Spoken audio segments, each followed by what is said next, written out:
differentiator in the past to the present is we now have rapid antigen tests in the hands of parents to be able to test their children twice to ensure that indeed they have or do not have COVID-19. That is going to be a layer of protection we didn't have. Of course, we awaited the federal shipment. We still need millions more that have been guaranteed. But the point is that is going to help empower parents with greater certainty to know. It's great that kids are going back to school. That's really, really important.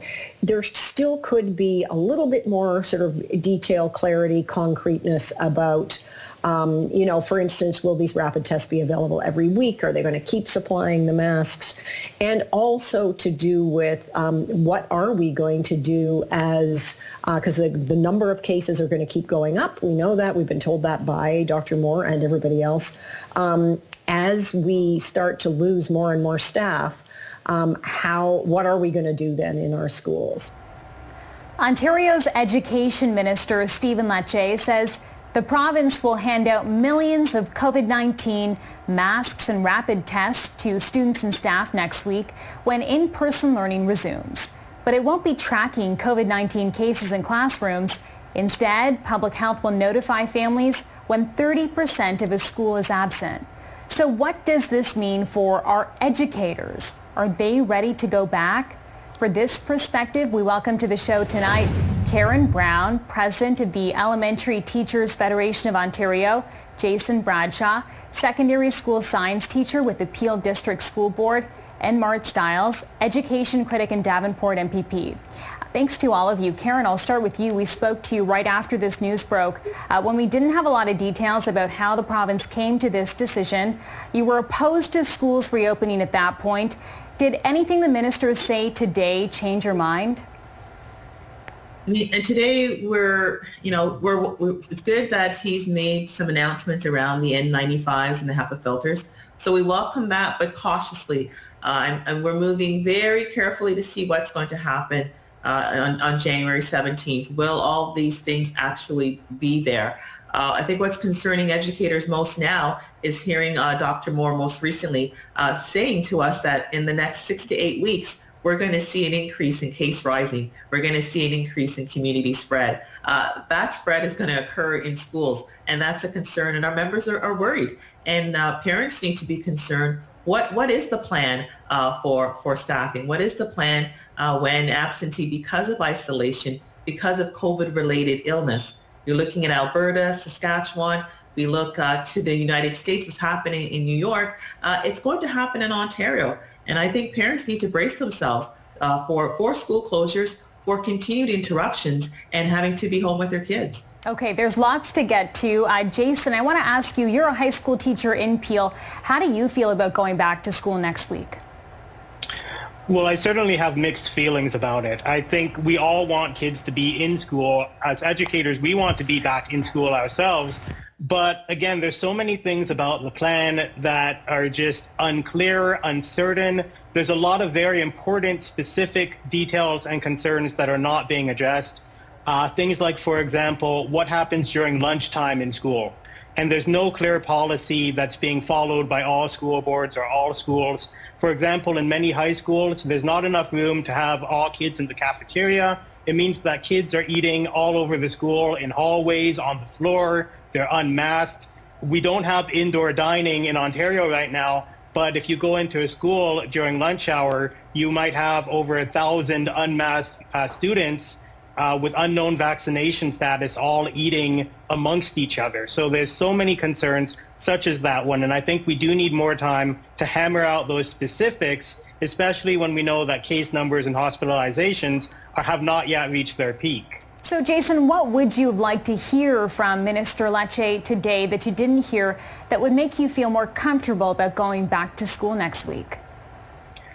Well, one thing is I would like to have schools and the ministry once again reporting when positive cases occur in the classroom so that parents have enough information to make an informed decision about whether to send their kids to school or not.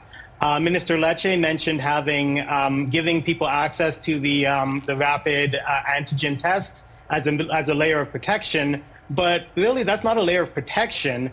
It's more something that helps after the fact. If you're using the test, it's probably because you're symptomatic in which case you shouldn't be going to school regardless.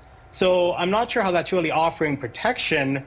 It's a good thing to have. I'm glad that more tests are out there, but there's just so many gaps in this plan that don't address specific concerns such as that one.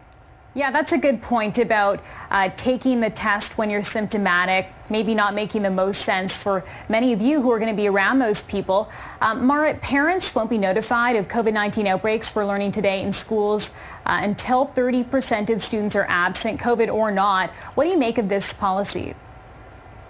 Well, as I was saying earlier today, it's a situation where you can imagine if you're talking 30% of your average school, that's like probably about 300 students and staff off and absent, but we don't really know why, because there's not actually any requirement for testing or reporting of when you have COVID.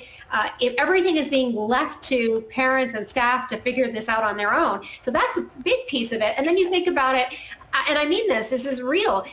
You are more likely as a parent to know now if there's a lice outbreak in your classroom, in your kid's classroom, than you are to know about a COVID outbreak. And that's for real. And it's astonishing. And I think what parents, look, I've been saying since now for 671 days since the government first closed schools in March 2020, that the priority of government has to be to keep our schools open for in-person learning safely for our kids. And I think what parents were looking for today was some assurance from the government, some clarity that the tools would be in place so that schools could stay safely open, that people would be safe. And what you got today, I think, is not assurance at all. You got a lot of concern, actually greater concern now. I'm actually hearing that the government is flip-flopping on some of this already. I mean, it's a disaster.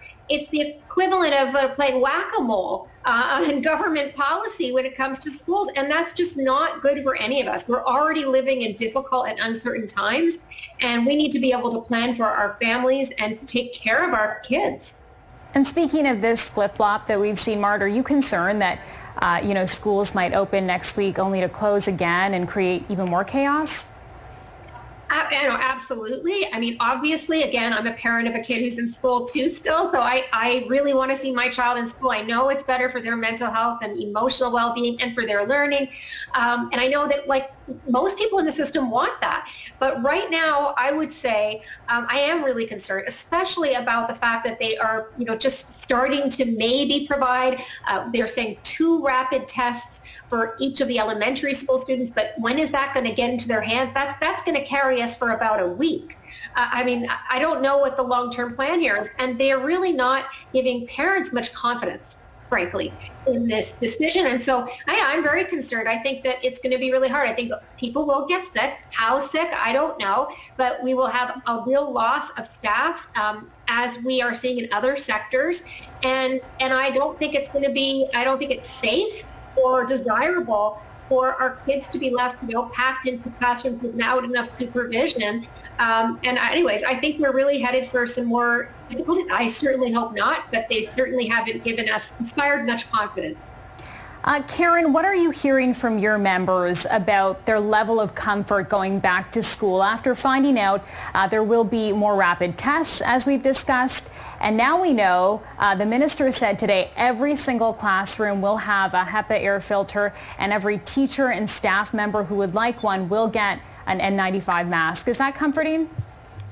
Well, let's see what happens. Let's see. We know that perhaps maybe in the GTA area, our members are across the province, and we want to ensure across the province they're getting that.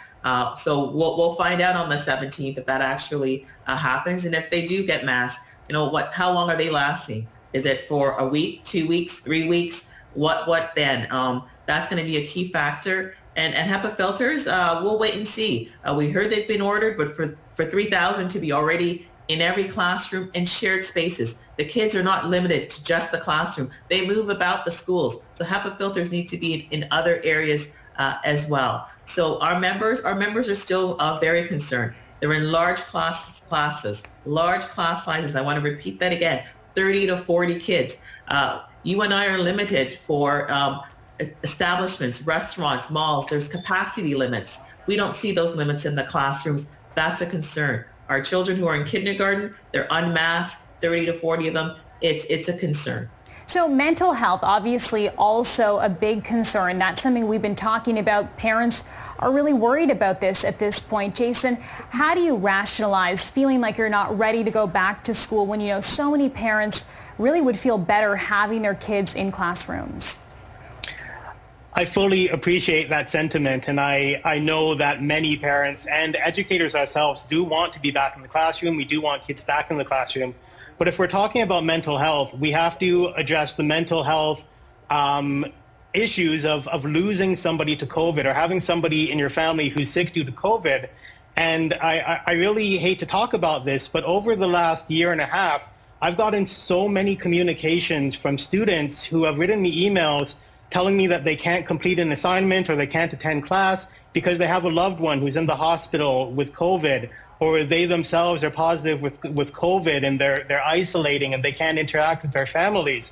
And I know how difficult it is for young people to be limited in their socializing and how it's detrimental to their learning. But I can't speak enough about the pain and the suffering I've seen from young people who have actually lost people to COVID and what they take with them, knowing that maybe they had something to do with that exposure. And I just don't want to think about what can happen in a worst case scenario in our schools if we don't do this right and if we don't make sure they're as safe as possible when we return to them. So Jason, would a mandatory vaccination policy in schools make you feel better about going back? I think it would make me feel better, and I think that we need to acknowledge that we already have several vaccines that are mandatory for students to have to attend public schools. And COVID vaccines have been approved by Health Canada. We know they're safe, we know they're effective. I don't really see any reason why they are not being included in the list of mandatory vaccinations. Okay, Karen Brown, Jason Bradshaw, and Marit Stiles, thanks.